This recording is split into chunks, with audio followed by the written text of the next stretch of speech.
Hi, this is Marek from Tryb Solo. Today I would like to talk about this white envelope. This is Tapestry Fantasies and Futures, the third and final expansion for Tapestry. Thanks Stonemaier Games for sending it for review. And this is the last expansion, not a huge one as you can see, because it's packed in just this envelope. It has some new civilizations, new tapestry cards, new capital mats, 2 rule books that contain all the rules for Tapestry combined together. The theme of this expansion is more like a fantasy, sci-fi, so more abstract.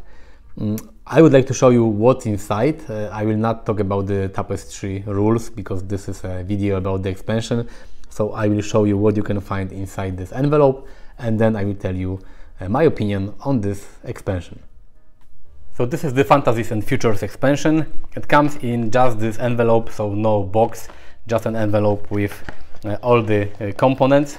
It makes sense because this is not a huge expansion and you are probably supposed to just add everything to the base game box in order to use it, so you don't need any expansion box. And what do we have here? We have 10 new civilizations. The overall theme of this expansion is more like fantasy, sci-fi, more abstract. So if you like fantasy or science fiction, you should be very happy. Here are the new civilizations, and they are of course more advanced than the basic ones in the base game. So if you are starting your adventure with Tapestry, start with the base civilizations and then you can try this one. So we have Illuminati, Fey folk, Wee folk, like dwarves or something. Really cool. I really like the artwork in Tapestry on all the cards and boards and tiles and everything. It looks really cool. Genies, psionics, werfolk, so they're like werewolves. Merfolk, okay, artificers, and celestials. So you have 10 civilizations. If you count all the civilizations that were in the base game and all the expansions, you have a lot of them. So even if you would like to try each civilization at least once, you will have, I don't know, 30 or something games of Tapestry ahead of you. Now we have the capital mats. So they are more advanced than the basic ones, and we have Savannah with unicorns.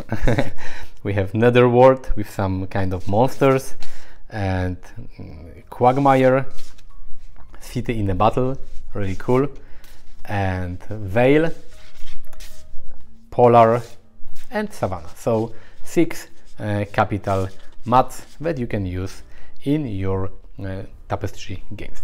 And now we have something that is really most cool thing, at least for me, in this expansion, 2 rule books.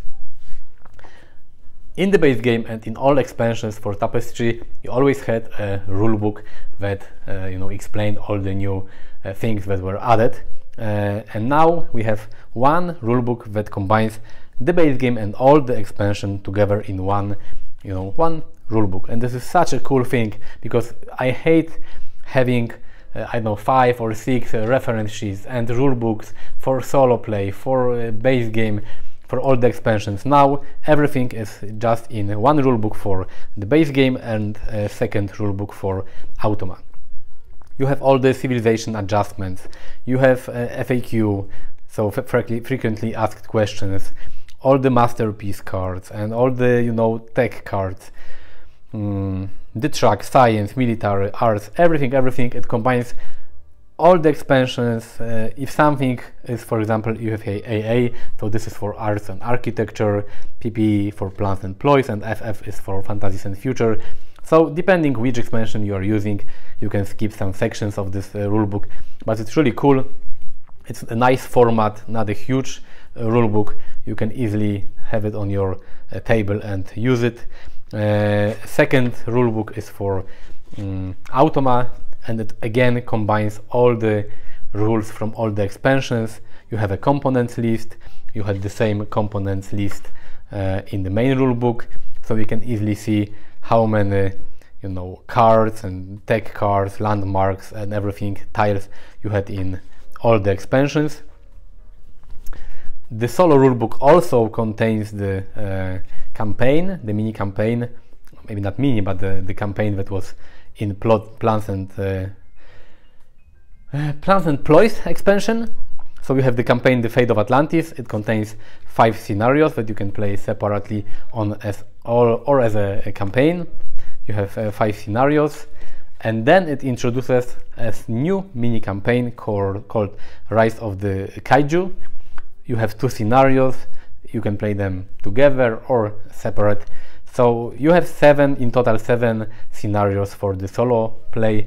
It's really cool, because apart from a regular solo play where you play against automa, you have 7 additional scenarios that changes the gameplay a lot depending on the scenario. So this is really cool. And here is the Shadow Empire 2-player variant if you want to add automa into your 2-player games to have a feeling of a multiplayer game where you have more players. You can use Shadow Empire in a 2-player game, but this is just one page. So what do we have next? Next we have Tapestry cards, and we have around 40 of them.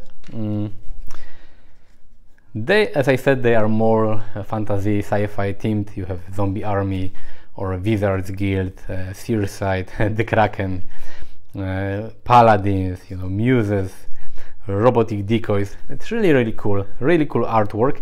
And maybe you have noticed the Tapestry cards in these expansions, they have a new thing called charms, and charms are bonuses that are printed either on the left or on the right side of a Tapestry card.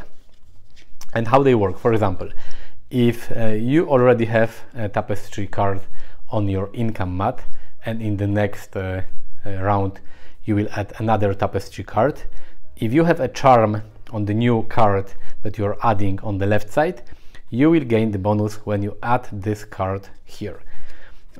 If you have a charm on the right side and you add this card to your income mat, nothing happens, but you will gain the bonus if you add a Tapestry card on the right side of this card. So the bonuses printed on the right side you will get in the future when you add more Tapestry cards, and the bonuses on the left side you will gain immediately after you add this card to your board.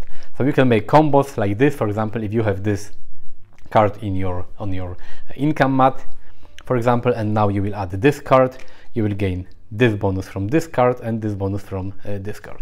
Sometimes they have bonuses on both sides. So this is another cool thing that will give you additional, for example, resources or things that you can think about planning your strategy. Citadel of Power and Superpower Regulators, Suspended Animation, really cool. Haunted House, Technomancy, great artwork.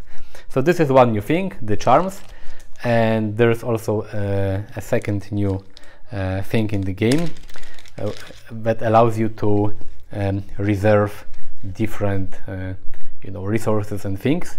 You have these overlay cards that you have to place on the right side of your income mats, and some cards, like some technology cards or maybe some Tapestry cards, will tell you that you can reserve something, and it means that you have to put the resources or the the small buildings, you will put them on this card.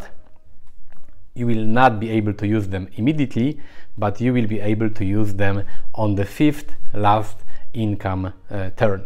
So this is like the glimpse into the future, where you can gain some resources and some things that you will be able to use on the last income turn. So this is another cool mechanism in this expansion. But there are these new technology cards, and they have this special requirement. If you want to upgrade this technology card to the last level, you need either a Tapestry card with a charm on your income mat, or you can do this only on your 5th income turn. So this is the new requirement on the technology cards from this expansion. Weather control, transmogrification, teleportation, super speed, superhuman strength and remote viewing, pyrokinesis, perfect memory, object cloning, mind control, levitation, golem minions, oil paint.